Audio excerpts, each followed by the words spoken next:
Chers auditeurs, chères auditrices, bonjour, bienvenue dans votre émission bimensuelle proposée par le CJD, l'association de dirigeants d'entreprise qui depuis 1938 met l'économie au service de l'homme. L'économie au service de l'homme, c'est le nom de cette émission donc et c'est notre devise. Avec une équipe de jeunes dirigeants, des invités de qualité, des micro-trottoirs d'enfants, nous partageons des points de vue, des réflexions autour de vous, d'actions et d'entreprises responsables. C'est en exclusivité sur Radio Clapas 93.5 FM les mardis à 17h. Vous voici dans le dernier épisode d'une série de 9 émissions, chacune sur l'un des 9 principes du livre Le choix du vivant. Appliqués à notre société, au monde professionnel, ces principes nous concernent tous. Aujourd'hui, nous nous concentrons sur le dernier thème qui est la mémoire. Si ce n'est pas clair, pas de panique, voici de quoi éclairer tout ça. Et pour commencer, Yannick et Céline ont fait voyager la mascotte du CJD, Pépito, à la rencontre d'enfants pour savoir ce que ça leur inspire à eux, la mémoire.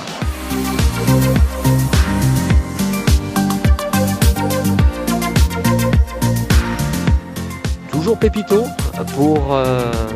pour Radio Clapas. Je vais à la rencontre d'un jeune homme qui se prénomme Lou. Nous allons aborder aujourd'hui le thème de la mémoire. La mémoire, ça évoque quoi pour toi ? La mémoire, ça évoque ce qui sert à nous rappeler de certaines choses plus ou moins importantes.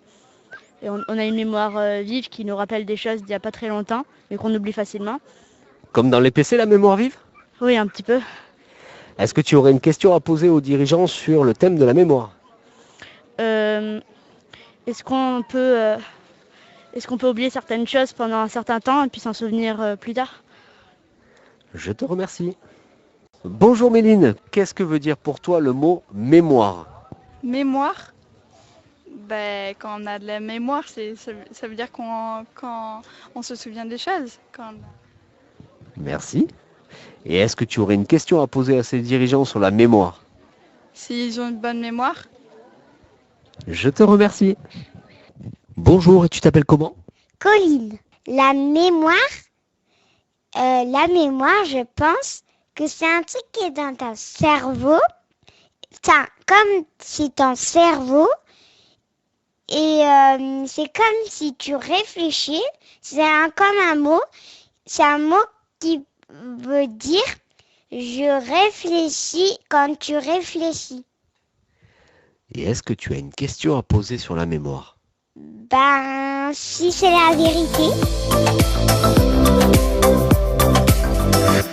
Merci beaucoup Pépito et les enfants. Donc on a bien entendu, on va parler d'oubli, de souvenirs, de cerveau et même de vérité. On va arriver en philosophie. Aujourd'hui, nous avons le plaisir d'accueillir avec nos animateurs 2 invités de choix. Pierre, vous êtes jeune dirigeant en création d'une société de service à la personne et vous avez choisi d'inviter aujourd'hui rien de moins qu'un champion de la mémoire. Guillaume, bonjour et bienvenue. Pierre.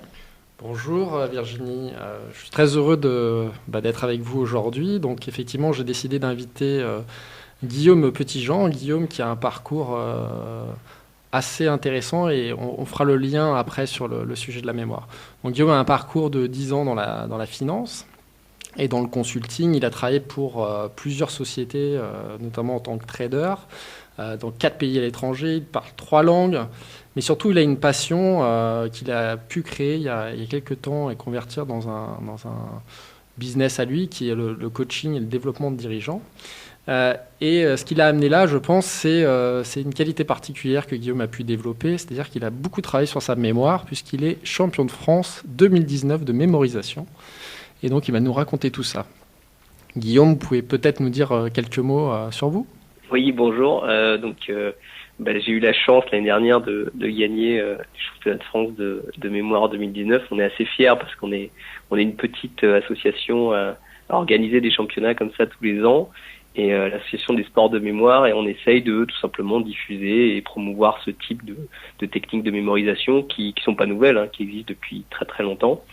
Et c'est vrai que quand on commence à les découvrir, c'est assez intéressant, c'est assez grisant. Et par exemple, moi c'est vrai que j'ai toujours cru que j'avais une mémoire assez médiocre. Donc c'est un peu une petite revanche, je suis assez content. Merci beaucoup, Guillaume. Sandrine, vous êtes jeune dirigeante en charge d'innovation, de responsabilité dans un grand groupe. Et pour un regard croisé, vous avez invité une psychologue. Aurore, bonjour. Bonjour.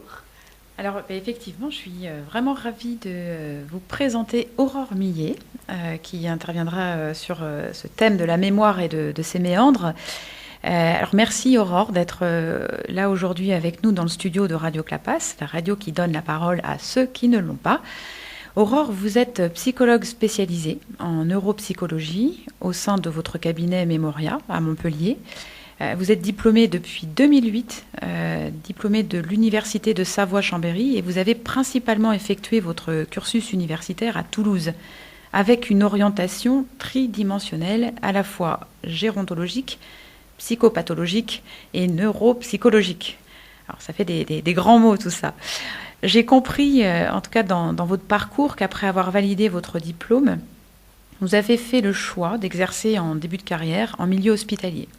Vous êtes resté 8 ans au sein d'un hôpital à Castres et vos interventions concernaient au départ la consultation mémoire et l'évaluation neuropsychologique de patients hospitalisés en médecine gériatrique.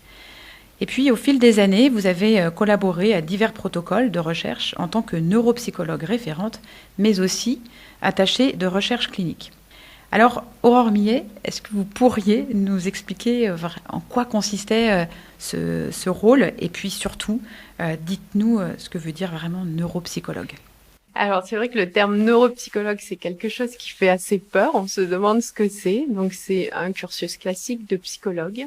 Mais on va dire qu'on s'oriente dans nos options pour toucher plus ce qui est de l'ordre de la neurologie, donc tout ce qui est fonctionnement cérébral. Alors, on n'est pas du tout des neurologues, hein, mais notre job, c'est en gros de faire passer des tests pour voir ce qui marche et ce qui ne marche pas dans un cerveau. Alors bien sûr la mémoire, mais aussi toutes les autres fonctions cognitives qui sont l'attention, le raisonnement, la planification, le langage, bien que là ça soit un champ un peu de l'orthophonie. On touche aussi à ce domaine-là. Donc voilà en gros ce que c'est que le job du neuropsychologue. C'est un peu, on va dire, la machine à test d'un côté et puis aussi l'expertise psychologique de l'autre. Voilà. Et mon job, lorsque j'étais à l'hôpital, c'était ça. La consultation mémoire, c'est de recevoir des personnes qui ont une plainte de mémoire à la base et de voir si effectivement il y a une pathologie neurodégénérative ou autre derrière, c'est-à-dire par exemple le grand classique c'est la maladie d'Alzheimer, ou si c'est un autre problème, une autre pathologie ou tout simplement de l'anxiété qui donne aussi des troubles de la mémoire. Donc c'était principalement ça. Lorsque j'étais à l'hôpital, c'était des consultations qui s'adressaient en théorie, parce qu'en pratique c'était pas toujours ça, mais pour des gens qui étaient de l'ordre de 65 ans à 100 ans parfois, voilà, qui était le propre de la consultation mémoire. Et puis il y avait là aussi l'aspect recherche, où là on cherchait à faire des études sur le domaine de la mémoire, sur le domaine des fonctions cognitives, principalement dans les pathologies neurodégénératives, pour essayer de trouver des solutions à ces maladies qui malheureusement pour l'instant n'ont pas de traitement miraculeux. Merci. Avant d'aller plus loin, nous vous proposons une chronique avec un peu de légèreté, une chronique qui sera animée par Virginie.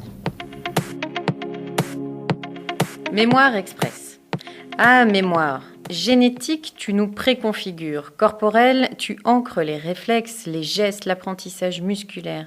Biologique, tu es notre trésor précieux. Ah, mémoire familiale, tu nous soudes ou dessoudes nos liens de sang. Collective, tu transmets les savoirs et assures le futur. Mémoire des peuples, tu construis les nations. Non point ici question de vous offrir un mémoire sur la mémoire, encore moins des mémoires, de toute façon on ne s'en souviendrait probablement pas. Mais alors que je toisais mon lardon de quelques semaines, je me disais dans un moment de brutale lucidité, il y a un boulot dingue pour faire un homme. À ces 2 ans, je me dis que c'est quand même bien dommage qu'ils ne se souviennent même pas des moments exceptionnels passés ensemble et de notre dévouement parental, n'est-ce pas les parents ? Et pourtant, celui-ci n'est pas vain, puisqu'il ancre dans la mémoire de son si petit corps, de son esprit et de son âme, ce qui lui permettra d'être, simplement. Cette innocence incarnée construit sa mémoire vive et déjà n'est pas une mémoire vide. Il a en lui une mémoire génétique. Certains autistes ou personnes, après un choc cérébral, se découvrent génies de la musique ou capables de sculpter pour la première fois un corps parfait, équipé de tous ses muscles et tendons sans même l'avoir appris. C'est la même mémoire génétique qui ancre depuis des siècles une peur innée chez les bébés vis-à-vis des serpents et des araignées, les dangers quotidiens de nos ancêtres. Ces bébés qui gardent des traces émotionnelles de leur confinement ventral. Certains psychologues voient même des traumas de nos aïeux imprégnés dans nos comportements. Notre corps et notre esprit se souviennent. De la madeleine qui a fait les goûters d'enfance de Proust, le parfum des pains qui ont fait nos vacances, les rires de nos cousins ou de nos copains. Ah, mémoire, ton dark side, c'est l'oubli. Question d'élagage d'informations, d'inattention, de conneries quelquefois, malheureusement question aussi de maladie, ou question d'alcool trop festif parfois. Dans « Et moi, et moi, et moi », Jacques Dutronc, philosophe, « J'y pense puis j'oublie, c'est la vie, c'est la vie ». L'avantage de la mauvaise mémoire, c'est qu'on peut revivre plusieurs fois des premières fois. Mais l'inconvénient pèse davantage, car elle répète les erreurs et freine les progrès. C'est comme ça que l'histoire parfois se répète rageusement. Ah, mémoire, tu t'es construite dans nos gènes, nos cerveaux, nos corps, et tu as eu besoin de sortir de là, de partager, de t'étirer, de t'étendre, de transmettre. Tu as commencé à l'oral, dans toutes les cultures anciennes et premières. Puis tu as trouvé de nouveaux supports externalisés, avec le dessin, puis l'écriture, comme dans les grottes de Lascaux, les jarres antiques, les fresques, les tables en pierre, les tapisseries, les manuscrits, les livres. Connaîtrait-on Socrate si Platon n'avait pas écrit de lui ? L'écriture a généré une accélération spectaculaire de l'innovation dans les cultures. Puis, les supports se modernisent, avec des caméras, cassettes, disquettes, CD, clés USB et maintenant nos téléphones, montres, ordinateurs et des serveurs à gogo. Se substituant parfois à nos capacités du quotidien. Retenez-vous toujours un chemin avant d'aller quelque part ? Calculez-vous de tête en partageant l'addition ? Aujourd'hui, le cerveau nous a livré quelques-uns de ses secrets. Alors, notre mémoire se travaille sur le plan biologique jusqu'au championnat de mémorisation qui travaille sur les émotions, les jeux, l'expérience, les associations d'idées. Et maintenant, la technologie tente même d'augmenter nos mémoires biologiques avec des implants. Mais avant de devenir de véritables humains bioniques, souvenons-nous du passé, car il nous faut se retrousser les manches pour construire ce fameux monde d'après. Un monde d'après meilleur. Alors, Aurore, vous nous avez parlé de votre parcours hospitalier. Aujourd'hui, vous êtes en libéral. Déjà, pourquoi ce choix ? Et ensuite, quelle vision avez-vous de votre métier ? Alors, ce choix, au départ, c'est un choix de cœur parce que j'ai suivi mon compagnon. Il était sur Montpellier, donc rester sur mon poste à Castres et vivre aussi à Montpellier, c'était un peu compliqué. Donc j'ai fait le choix de venir m'installer dans la région, en libéral. Et ce libéral parce que c'est une autre approche de mon métier qui est compliquée dans un sens parce qu'on n'a plus cette équipe pluridisciplinaire derrière nous, que c'est une autre fonction, une autre vision de notre métier, mais d'une grande richesse aussi parce que du coup, on fait un peu ce qu'on veut. On prend le temps avec les patients, chose qu'on n'a pas vraiment à l'hôpital. Et puis, on a aussi une patientèle totalement différente que la patientèle hospitalière. Et puis surtout, maintenant, je peux aussi m'occuper d'enfants, chose qu'à l'hôpital, je ne pouvais pas faire. D'accord. Alors, pour que tous les auditeurs et les auditrices de Radio Clapas comprennent bien de quoi nous parlons aujourd'hui, est-ce que vous pourriez nous expliquer simplement quels sont les processus en jeu dans la mémoire ? Alors, de manière simple, on parle toujours de la mémoire, mais c'est peut-être une petite erreur parce qu'il y a pas qu'un seul type de mémoire, il y a plusieurs types de mémoire. Mais quoi qu'il en soit, la chose principale qui régit le fonctionnement de la mémoire, ce sont 3 étapes. La première étape, c'est l'encodage, c'est-à-dire que l'information va venir à nous et on va essayer d'en créer, notre cerveau va créer une trace mnésique, donc ça c'est l'encodage. Ensuite, cette trace mnésique, il va bien falloir la ranger dans un tiroir, donc la stocker, donc c'est la deuxième étape qui est le stockage. Ce stockage, soit il va être à court terme, donc de l'ordre d'1 minute, voire moins d'1 minute, soit à long terme, donc en théorie, toute notre vie, on se souvient de l'information.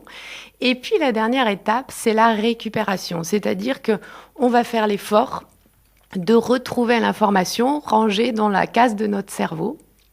Pardon. Et cette étape de récupération, c'est ce que on a pu entendre tout à l'heure, c'est se souvenir, en fait, retrouver son souvenir qu'on a bien rangé ou pas dans notre cerveau. Et en fonction de la capacité qu'on a de sa mémoire, de la manière dont on a fait attention pour se souvenir des choses, soit on l'a bien stocké, soit on l'a pas bien stocké, soit on est capable de s'en souvenir, de la récupérer ou pas, et de faire cette fameuse trace mnésique. Et c'est vrai qu'en fonction de sa pathologie, des fois, on ne peut pas l'encoder, on ne peut pas la stocker ou on ne peut pas la récupérer. Merci Aurore. Donc si je comprends bien, la mémoire serait un muscle. Alors j'ai envie de demander à Guillaume Petitjean, notre autre invité. Guillaume, toi qui es un champion en France de la mémorisation, a-t-on une méthode ou as-tu des méthodes pour finalement pouvoir mémoriser plus facilement ? Clairement, il y en a plusieurs, il y en a même beaucoup. L'une des plus célèbres, ça va être sans doute la méthode des loci ou la méthode des lieux, qui date, on va dire, qui remonte aux anciens Grecs ou aux anciens Romains, donc ça a déjà plusieurs milliers d'années. Ça a été affiné au fil des siècles, et c'est vrai que c'est celle peut-être que les compétiteurs, en tout cas de mémoire, utilisent le plus, mais on peut l'utiliser pour vraiment mémoriser tout un tas de choses, que ce soit des discours, des livres, des contenus de cours, de formation. Et le principe de base, c'est vraiment d'utiliser un endroit qu'on connaît bien. Ça peut être un appartement, une maison, un lieu, un trajet, et de placer dedans des images qui vont être le plus concrètes possible afin de restituer, effectivement, de rappeler l'information, ce qu'on appelle un rappel indicé. Donc c'est des indices en fait qui vont vous aider à restituer l'information lorsque vous en avez besoin. Guillaume, pouvez-vous nous donner un exemple de sujet dont vous avez dû apprendre, je sais pas moi, des dates ou une séquence historique, ou je crois que vous avez aussi mémorisé des décrets, par exemple, en droit. Et finalement, comment vous les rangez concrètement en nous donnant un exemple ? Oui, alors c'est vrai que récemment, j'avais fait une interview pour un magazine dans le droit, et il m'avait fait apprendre tout un tas d'arrêts de droit administratif, c'était assez rébarbatif. Et dedans, il y a des notions comme des termes juridiques, il peut y avoir des titres, des noms, et notamment des dates. Alors, pour faire ça concrètement, il faut quand même créer des petits systèmes en place, notamment pour tout ce qui va être l'encodage des chiffres.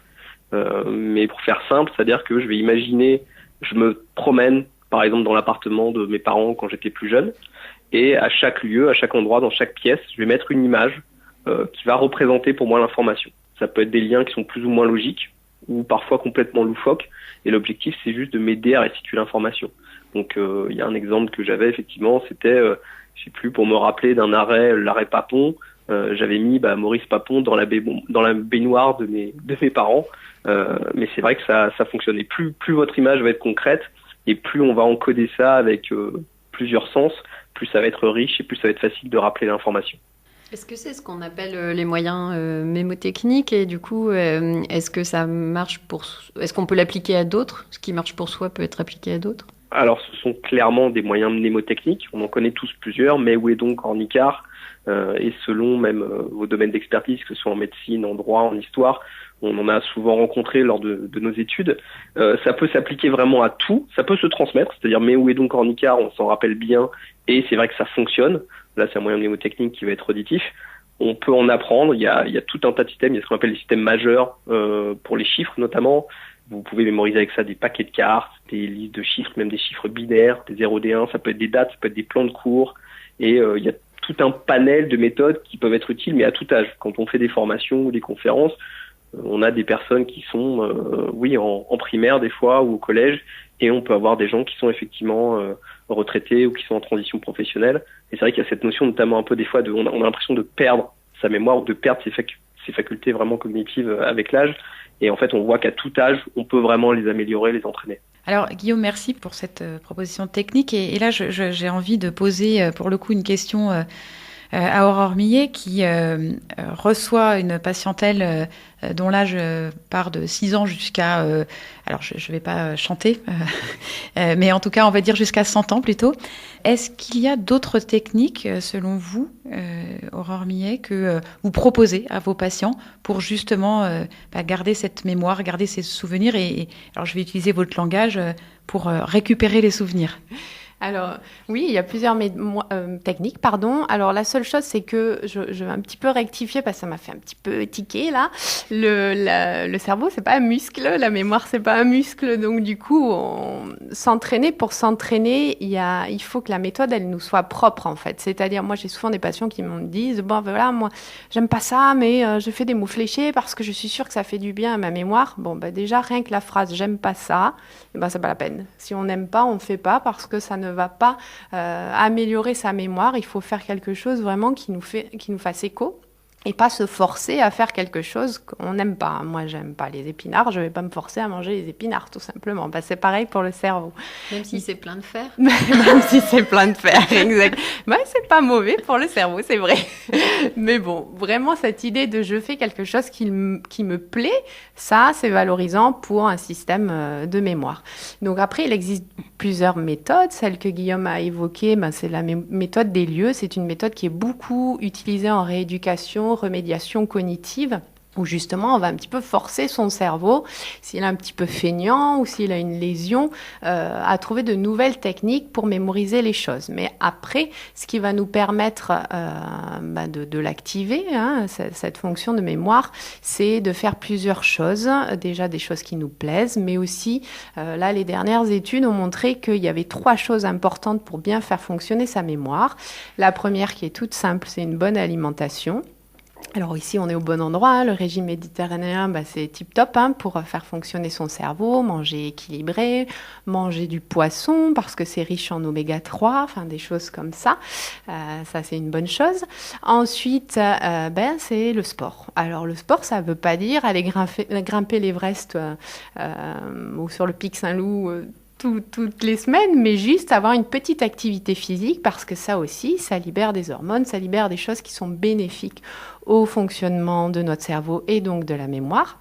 Et puis la troisième chose, c'est d'avoir une vie sociale assez riche, c'est-à-dire s'intéresser à plein de choses parce que là, même si je ne suis pas d'accord avec l'histoire du muscle, mais le fait de faire plusieurs choses, de rencontrer de nouvelles personnes, d'avoir des discussions, de s'intéresser, d'avoir une curiosité intellectuelle, on va développer un processus neuronal, on va dire, des petites connexions différentes qui vont enrichir notre cerveau. Et si jamais on a une maladie d'Alzheimer et qu'il y a des zones qui sont grillées, malheureusement, le fait d'avoir développé à côté de nouvelles zones, alors ça ne va pas guérir de la maladie, qu'on soit d'accord, mais par contre, ça va enrichir son fonctionnement et puis peut-être gagner un petit peu plus de mémoire, entre guillemets, parce que là, c'est encore une histoire de maladie particulière, mais voilà, ça va enrichir notre façon de faire et notre bagage cognitif, comme on dit dans mon langage.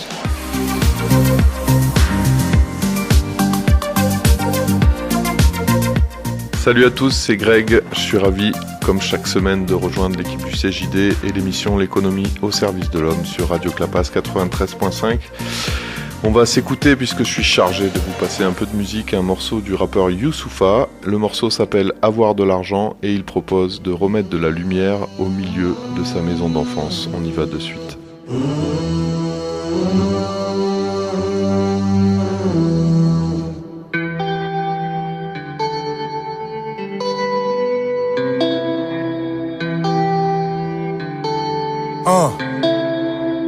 Un jour mon fils m'a demandé si j'étais riche. C'est à l'école qu'on lui a dit, il avait pas compris si c'était de la chance. La vie n'est pas rose, donc comment expliquer les causes? On ne connaît que le prix des choses, on ignore la valeur des gens. Moi je suis pas trop bavard, bien plus généreux qu'avare. Et tant pis si la gauche caviar me condamne et me dévisage.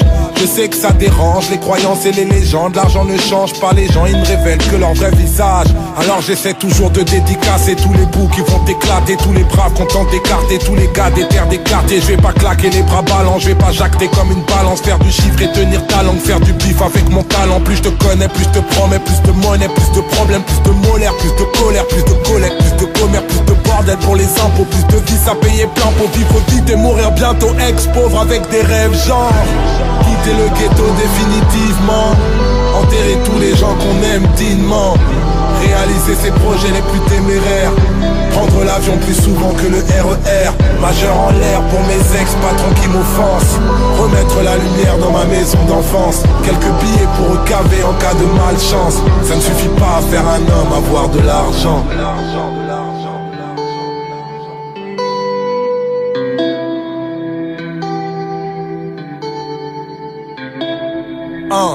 Trop longtemps boycotté, je connais les mauvais côtés de cette putain de pauvreté, entre rêve et déception. Comme Taipan peut le dire, c'est vrai que j'aime pas les riches, mais j'attends de le devenir pour pouvoir faire une exception. On fait du commercial pour pas que nos familles chialent, car votre ascenseur social nous verrouille et nous malmène.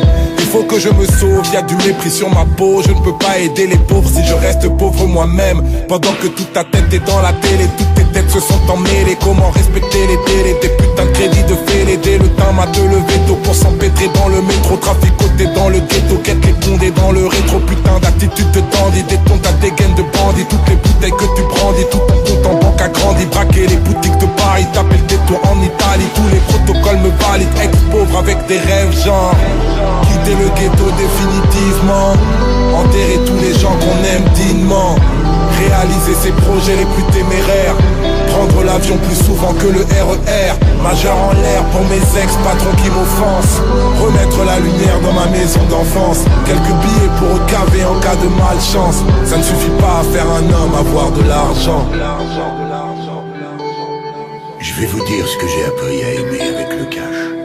Les billets de banque, je peux les poser devant moi, les empiler sur la table, faire des briques avec, les compter et les recompter encore. Je peux les contempler. Je peux me payer des bolides, des bijoux, des palaces, du pouvoir, tout ce qui me fait envie dans cette vie. J'ai passé l'âge d'être payé en bons sentiments. Moi aussi, j'ai commencé tout en bas. Je peux me mettre à votre place. Vous ne savez absolument rien de ce que c'est d'être à ma place et de grandir dans ma peau. Quand vous osez dire que vous avez commencé tout en bas, vous êtes à des années-lumière de la réalité de gens comme moi. C'était juste une marque de respect pour votre parcours et j'encule profondément votre respect.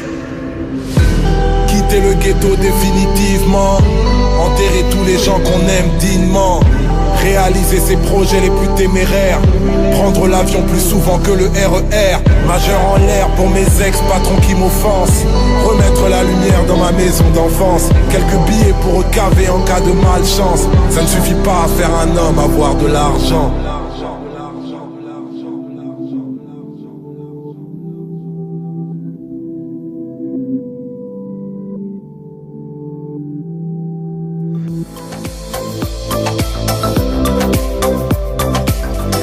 J'ai envie d'interroger nos deux experts pour aller sur un sujet, parce qu'on a beaucoup parlé de la mémoire en tant qu'individu, comment ça marche pour un individu, comment l'utiliser, etc. Mais par rapport nous, entrepreneurs, ce qui nous intéresse, c'est aussi la mémoire peut-être plus collective.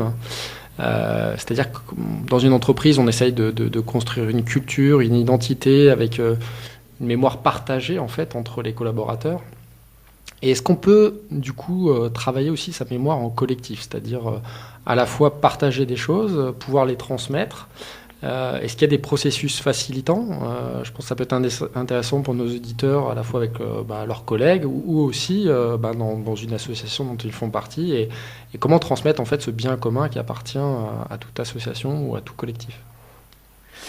Eh bien, déjà, la première chose, je pense, pour transmettre, c'est capter l'attention. Si vous voulez qu'il y ait une information qui soit mémorisée pour un groupe, il faut capter l'attention, il faut donner envie d'écouter pour retenir. Et ça marche bien pour une entreprise qu'un lycée, un collège, si l'instit ou le prof va capter l'attention, on va bien se souvenir de son cours parce qu'on aura fait appel à sa curiosité intellectuelle. Par contre, si on est un peu barbant, non, ça, la trace mnésique, elle va rester peut-être le temps nécessaire pour rebondir, mais après, pouf, ça s'efface. La fameuse mémoire vive de notre micro-trottoir. Voilà, exactement, c'est vraiment ça. En gros, nous, on appelle ça la mémoire à court terme, mais c'est ça. Soit l'information, j'ai décidé de bien la stocker, de faire un tiroir bien profond dans mon cerveau pour pouvoir la récupérer, soit je m'en sers 2 secondes, comme par exemple un numéro de téléphone, ça c'est la mémoire de travail. Le temps de le taper, je m'en souviens, mais après... Finalement, ma mémoire à long terme, ça sera mon téléphone qui va retenir ce numéro de téléphone. Je n'ai pas besoin de surcharger ma mémoire avec cette information. Et dans une idée de mémoire collective, on va dire, je pense vraiment que la clé, c'est l'attention et la volonté aussi de vouloir transmettre quelque chose à la personne. Et Guillaume, peut-être que vous avez parlé d'une association, vous disiez que vous étiez en association. D'ailleurs, j'ai compris que ce n'était pas un muscle, mais vous parliez de sport de mémoire. Alors, qu'est-ce que vous avez envie de dire, Guillaume, là-dessus ? Alors déjà, je rejoins complètement ce que dit Aurore effectivement sur le sujet. C'est vrai que c'est pas un muscle, même s'il y a certaines parties qu'on peut entraîner. Mais là, c'est vrai que nous, c'est plus l'aspect compétitif qui nous intéresse, notamment parce qu'on fait vraiment des compétitions, voilà. Et c'est vrai que ça n'a pas forcément d'utilité en soi. C'est plus vraiment pour l'aspect compétitif. Mais c'est vrai que pour tout ce qui va être mémoire, la mémoire avant tout, c'est un outil qui va être social. Donc on s'en sert pas forcément pour mémoriser des paquets de cartes, ça sert pas à grand chose dans la vie de tous les jours. Et ce que dit Aurore est très vrai, je pense qu'il y a vraiment cette notion d'attention, de motivation. Qu'est-ce qui va faire que vous allez vous rappeler de quelque chose? Qu'est-ce qui va vous intéresser? Qu'est-ce qui va vous motiver? Et si on se pose la question, par exemple, au sein de l'entreprise ou d'un groupe, d'une organisation, d'une association, il va falloir effectivement fédérer, il va falloir intéresser les gens, il va falloir gérer l'attention. C'est quelque chose dont on parle beaucoup, notamment en formation, en conférence. On peut pas, par exemple, notamment en ce moment avec le télétravail, on peut pas proposer à des gens des sessions de 2-3 heures avec des calls qui durent, où il n'y a pas de pause, où il y a une personne qui parle. Ça va être très très frustrant pour le cerveau, et en termes d'attention, on le sait, l'attention elle va chuter encore plus vite chez des gens qui sont assez jeunes, et au bout de 20 minutes, vous allez avoir les gens qui commencent à regarder ailleurs, qui baillent, qui sont plus présents. Et il y a un autre concept, je trouve, qui est assez intéressant au niveau des principes de la mémorisation, en tout cas des stratégies prouvées qui fonctionnent. Ça va être le principe d'élaboration. C'est la notion que les gens retiennent beaucoup mieux ce qu'ils se sont appropriés. Donc cette différence, si vous voulez, entre suivre un cours de dessin et réaliser le dessin soi-même, ou entre lire un livre et résumer le livre. Et chaque fois que vous allez donner l'opportunité à des collaborateurs, à un groupe de personnes, à des étudiants, de s'approprier le travail et de réfléchir par eux-mêmes et de construire, on sait que forcément il va y avoir une rétention qui va être bien supérieure. Merci beaucoup. Donc, si je retiens bien, en gros, il y a 2 principes forts. D'abord, principe d'attention, de fédération autour du sujet. Et puis, quelque part, il faut une mise en commun, une mise en pratique sur le territoire de l'entreprise ou sur le territoire d'un collectif pour pouvoir retenir tout ça. Quand on parle de transmission, moi je me pose la question, un dirigeant qui veut par exemple transmettre son entreprise ou qui a besoin de laisser la main, est-ce que vous avez un conseil à donner à quelqu'un qui est en position de management ou en position d'un groupe est-ce qu'il y a un petit plan, une petite recette ou pas du tout? Ou on fait comme on peut? Vous faites comme vous pouvez. Merci. Là, c'est un peu complexe comme question, mais là, on vient de l'évoquer. C'est une volonté aussi. Est-ce que la personne en face de vous a envie d'accepter cette transmission? S'il part dans la volonté de cette opportunité de carrière, de connaissances, d'enrichissement, ça va passer. Par contre, s'il n'est pas trop dans cette dynamique-là, ça passera pas. C'est du forcé, c'est du... Mais est-ce que la transmission et du coup la mémoire ne passe pas aussi par l'écrit? Parce que... c'est ce que nous disait Guillaume, c'est une des techniques aussi. En fait, ça dépend vraiment de sa personnalité. Moi, je sais que si je veux retenir quelque chose par cœur, comme l'a dit Guillaume, je vais me l'approprier déjà, m'en faire sens, parce que les mots que je vais y poser dessus ne sont pas les mots qu'on m'a transmis, et je ne vais pas les retenir comme ça. Et puis, ma mémoire fait que moi, je passe par l'écrit, c'est-à-dire que je vais être capable de... Moi, je me souviens quand j'étais à la fac, de réciter mes tonnes de cours par écrit à la virgule près, parce que je sais que j'ai une mémoire comme ça qui est visuelle et que dans mes stratégies, j'étais très couleur, très petit paragraphe, et l'écrit allait marcher comme ça, quoi. Mais après, ça dépend des Vous personnes. parlez de mémoire visuelle. Quels sont les autres types de mémoire? Parce que typiquement, je pense à toutes ces personnes, et les jeunes notamment, qui sont en études et qui ne sont pas forcément visuels, qu'est-ce qu'ils peuvent utiliser comme technique pour pouvoir justement se rappeler, se souvenir? Alors, il faut savoir, déjà d'une part, si on a une mémoire visuelle ou auditive, sachant qu'une mémoire visuelle va demander moins de capacité d'attention peut-être, alors que la mémoire auditive, il faut être capté à ce moment-là pour recevoir l'information.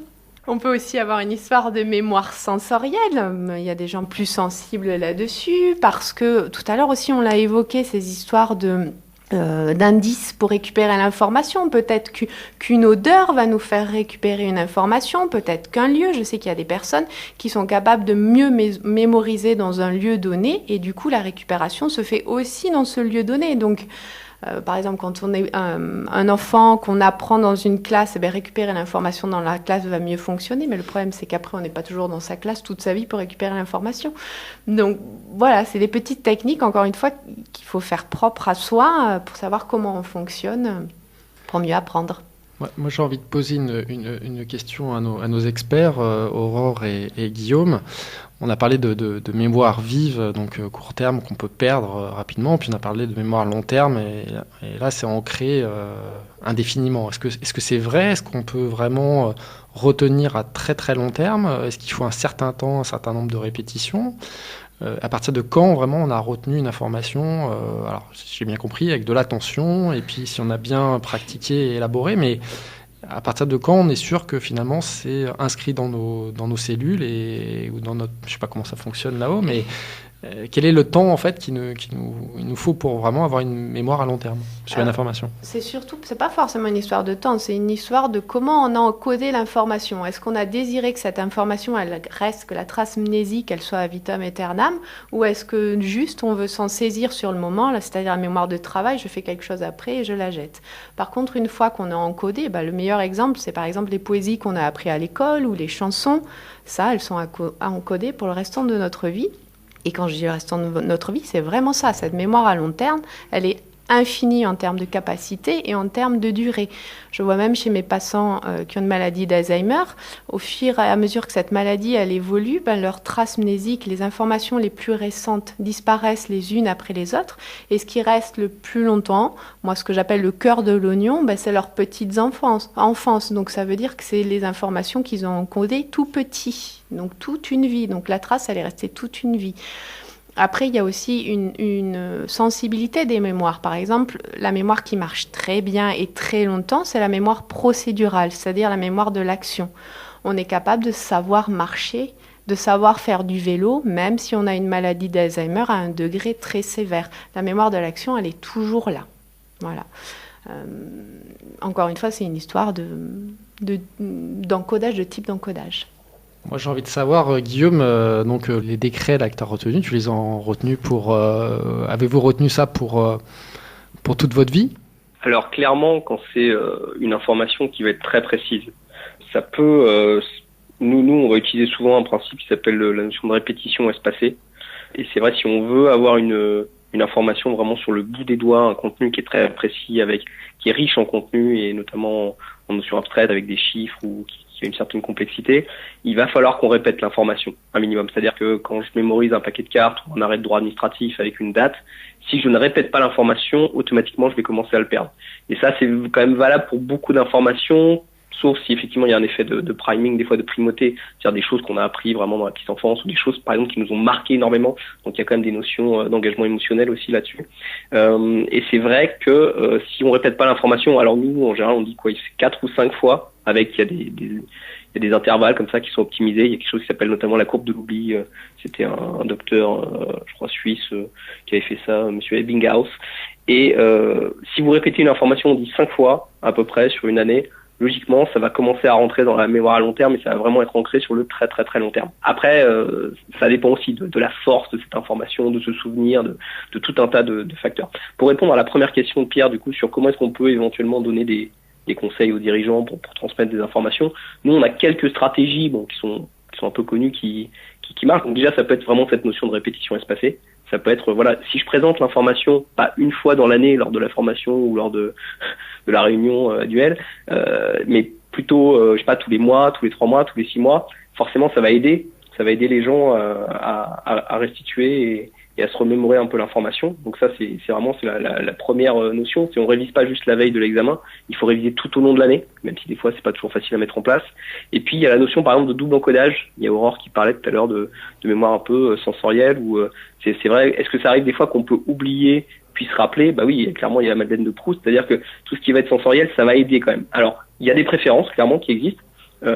Mais ça va être vraiment le maximum de sens que vous allez pouvoir mettre, par exemple, dans une image ou dans un souvenir.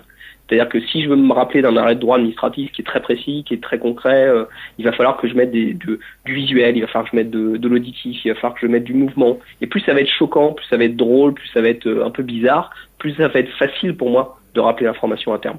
Donc ça peut être aussi quelque chose que éventuellement les dirigeants peuvent faire, c'est-à-dire c'est présenter l'information avec différents supports, du visuel, de l'auditif, de la vidéo, du dessin, plein de choses. Et j'ai été frappée, Aurore, vous disiez que la mémoire pouvait être infinie. Guillaume, vous parlez de l'oubli. Le cerveau jette une partie des informations, en garde une partie. Est-ce que la surcharge d'informations peut être une source de souvenirs, entre guillemets, peut être une source de stress? Est-ce que finalement c'est si infini que ça? Comment ça marche, cette capacité de mémoire?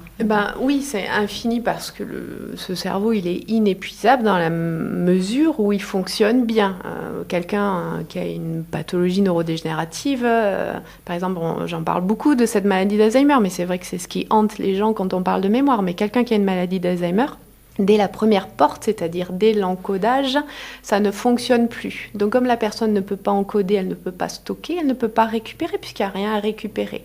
Donc pour lui, ça ne fonctionne pas. Quelqu'un qui a une démence vasculaire, il est capable d'encoder, il est capable de stocker, mais il n'est pas capable de récupérer tout seul. Donc il va avoir besoin d'indices pour récupérer les choses. Et tout à l'heure, on parlait de l'importance de faire attention aux choses. Là, on peut aussi avoir des problèmes de mémoire juste parce qu'on ne fait pas attention au moment de l'encodage. Du coup, on ne le stocke pas bien, on a besoin d'indices pour les récupérer. Après, en termes de capacité, la mémoire, c'est propre à quelque chose dans le cerveau qui s'appelle l'hippocampe. C'est une zone cérébrale. Et c'est cet hippocampe, alors c'est un joli nom de poisson, la petite métaphore avec les oméga-3 de tout à l'heure. Mais cet hippocampe, en fait, dans la mesure où il va bien, on peut apprendre toute sa vie sans problème, sans se fatiguer.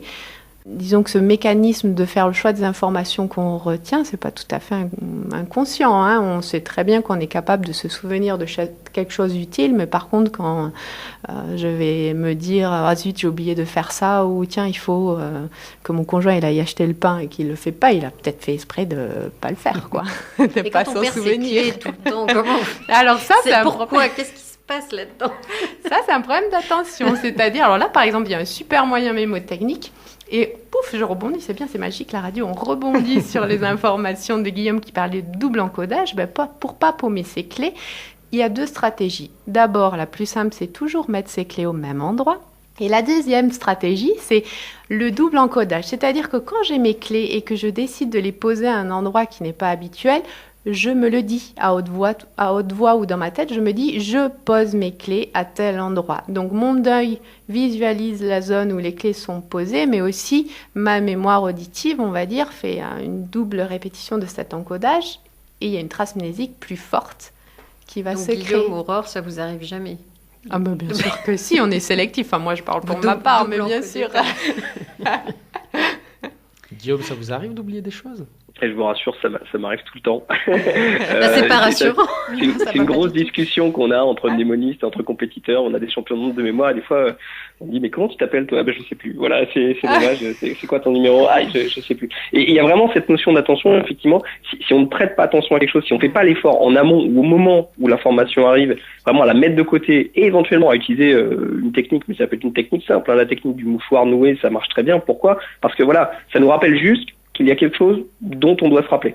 Et le fait de prêter attention à quelque chose quand on le met à un endroit, et c'est un peu le principe de la méthode des lieux, ça aide beaucoup. Pour renforcer un peu même l'histoire des clés, il y a vraiment cet aspect. Moi, quand je pose mes clés, j'essaye d'imaginer que les clés sont en feu, par exemple, ou qu'elles deviennent 10 fois plus grosses que la normale.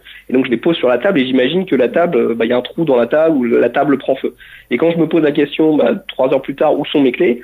je vois limite qu'il y a un incendie effectivement sur la table du salon. Je dis oui, elles sont là. C'est un peu effrayant. Ah ouais, mais c'est tout à fait ça. Plus l'image est absurde, mieux on retient les choses.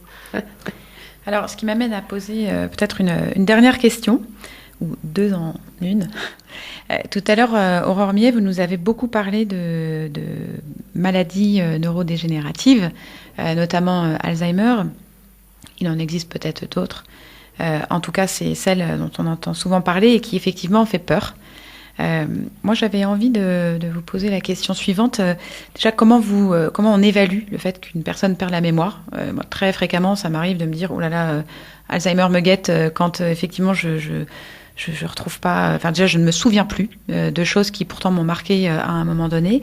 C'est comment on évalue ça et en même temps, quels sont, au-delà de toutes les techniques que vous avez données, les remèdes pour prévenir ces maladies-là, si remède il existe? Alors, c'est vrai que cette maladie est effrayante aussi parce que le premier symptôme, enfin un des symptômes très courants, ça s'appelle, alors attention, accrochez-vous, c'est barbare, c'est l'anosognosie, c'est la non-reconnaissance de ses propres troubles. C'est-à-dire qu'une personne qui a une maladie d'Alzheimer, quasiment dans la grande majorité, n'a pas conscience de perdre la mémoire. Donc quand on ne se rend pas compte qu'on perd la mémoire, c'est compliqué d'aller se faire bilanter. Par contre, l'entourage capte qu'il y a des situations, qu'il n'y a pas que des petits oublis, qu'il y a quelque chose d'un peu plus grave et qui nécessite un bilan. Alors ensuite, les bilans, c'est simple, c'est passer par son neurologue pour parler de ses difficultés, peut-être en amont en parler à son médecin généraliste qui lui va nous orienter sur le neurologue. Il y aura probablement une imagerie qui va être faite, une IRM avec des coupes particulières, et puis ce fameux bilan neuropsy, c'est-à-dire passer des tests pour voir un petit peu où est-ce qu'on en est au niveau de sa mémoire, est-ce que c'est pathologique ou pas, est-ce que c'est juste de l'anxiété ou pas? Et puis après, derrière, se déroule un diagnostic. S'il y a suspicion de pathologie, il y aura d'autres choses qui se mettent en place. Mais ce que j'ai envie de dire, c'est à partir du moment où on s'inquiète, soit pour soi, soit pour son entourage, qu'il y a quelque chose qui n'est pas comme d'habitude, que la personne n'est pas comme d'habitude ou qu'on n'est pas comme d'habitude, il suffit d'aller se faire dépister, diagnostiquer parce que il ne faut pas rester coincé dans son angoisse, qu'il se passe quelque chose. Et ensuite, en termes de prévention, déjà, c'est ce que je vous ai dit tout à l'heure vis-à-vis de toutes les recherches, c'est ces histoires de faire attention à ce qu'on mange, de faire de l'activité physique, et puis surtout d'être riche d'un point de vue social. Alors, ça ne veut pas dire forcément des amis, mais s'intéresser à plein de choses, sortir, être curieux. Et puis ensuite, faire un petit peu ce qu'on appelle de la stimulation cognitive, mais juste des ateliers qui nous plaisent, des ateliers mémoire, ça peut être aussi des ateliers d'art, de choses comme ça, mais quelque chose qui va faire agir notre cerveau, ne pas être juste passif avec ce cerveau. Guillaume, dernière question courte. Enseignez-vous aujourd'hui des méthodes dans les entreprises et notamment aussi peut-être pour les élèves? Et quelles sont les méthodes que vous enseignez aujourd'hui? Comment vous pouvez transmettre finalement cette capacité à retenir les choses? Alors oui, moi je travaille notamment avec Sébastien Martinez, sans doute le mnémoniste le plus connu actuellement en France, et on propose des formations, tout à fait, des ateliers, des conférences, que ce soit en entreprise ou avec des particuliers. On a beaucoup d'étudiants, notamment des étudiants qui préparent médecine, parce que c'est vrai qu'il y a beaucoup de contenu à retenir. Après, j'aimerais rebondir sur ce que vient de dire Aurore, parce que c'est vrai que, en tout cas, ça on le sait, sur tout ce qui est prévention, ce qui marche le mieux, ça va vraiment être, c'est pas une sorte de technique, ça va être votre alimentation, votre sommeil, le fait de faire du sport régulièrement. On le sait, ça pour les fonctions cognitives à long terme et à très long terme, c'est ce qu'il y a de plus important. J'allais dire, les techniques de mémorisation, elles sont vraiment secondaires. C'est plutôt si vous avez vraiment un besoin dans votre vie à un moment. Nous, ce qui nous intéresse un peu en tant que compétiteur, c'est vraiment cette optimisation de la performance. C'est ce qui peut intéresser éventuellement des gens qui ont un besoin à un moment dans leur vie pour leurs études ou pour une formation. Et il y a tout un tas de techniques qu'on utilise, qui vont utiliser des principes de répétition espacée, de double encodage. Alors ça peut être des cartes mentales, ça peut être la méthode des lieux, ça peut être des systèmes d'encodage du coup qui demandent un peu de pratique, qui demandent un peu de temps. Et ça c'est ce qu'on nous demande, et c'est mon expertise et on va dire oui c'est mon travail. C'est vrai que ça plaît pas mal parce qu'il y a vraiment ce côté déficience personnelle. Vous savez, moi pareil, comme je suis venu à la mémoire parce que j'avais le sentiment d'avoir une mémoire qui était pas défaillante mais un petit peu médiocre.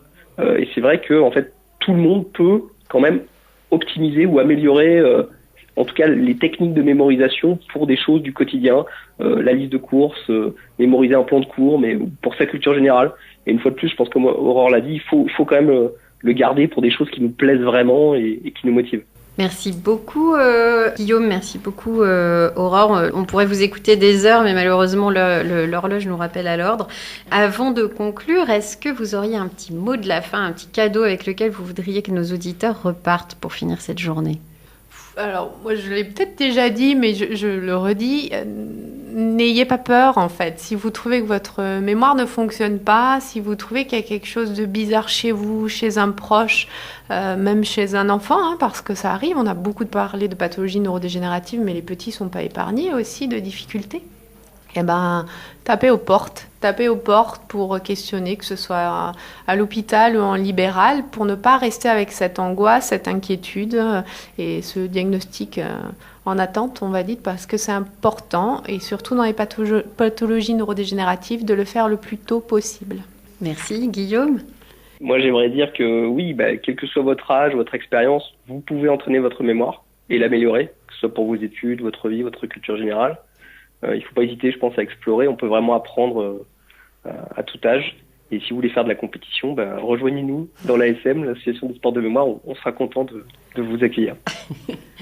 Merci beaucoup à tous les deux. Vous êtes sur Radio Clapas 93.5 dans l'émission L'économie au service de l'homme qui touche à sa fin. Mais avant de vous dire au revoir, Sandrine, Pierre, est-ce que vous vouliez dire un petit mot de conclusion ? Oui, tout à fait. Déjà, remercier Aurore Millet d'être venue dans le studio. Je crois que c'était une belle expérience de pouvoir échanger sur un thème sur lequel on pourrait y passer des heures finalement, la mémoire. Donc merci pour cet éclairage. Moi j'ai retenu que la mémoire c'est un outil social, ça m'a interpellée. Merci pour tous vos conseils et puis pour les auditeurs et les auditrices de Radio Clapas, s'ils souhaitent plus d'informations ou vous consultez Aurore, puisque vous consultez dans votre cabinet Memoria, ils peuvent aller sur votre site internet www.cabinet-memoria.fr et prendre contact avec vous. Encore merci. Merci. Et pour ma part, je voulais remercier aussi Guillaume Petitjean, qui est champion de France de mémorisation, je le rappelle encore, le champion de France en titre, qui a pu nous partager finalement son expérience sur les techniques de mémorisation, mais bien au-delà. Je pense que son discours était très en lien avec celui d'Aurore. Et j'ai pu apprécier que ce soit des collaborateurs, des étudiants ou des dirigeants, notre capacité à pouvoir transmettre aussi les informations et comment les mémoriser à long terme. Si vous êtes intéressé pour finalement aller plus loin dans les techniques de mémorisation, si j'ai bien compris, étudiant en médecine, vous avez tout intérêt à peut-être vous rapprocher de l'association sur la mémoire et notamment de Guillaume qui, je crois, a une entreprise sur le coaching qui s'appelle JPJ Coaching. Génial, on va tâcher de s'en souvenir, n'est-ce pas ? Et d'ici de prochaines retrouvailles, on souhaite partager avec vous, grâce à Anne, quelques minutes pour parler d'intelligence collective. L'intelligence collective, ce sont des pratiques que nous valorisons dans notre association, le CJD, pour être plus intelligent à plusieurs que tout seul. Anne, c'est à vous.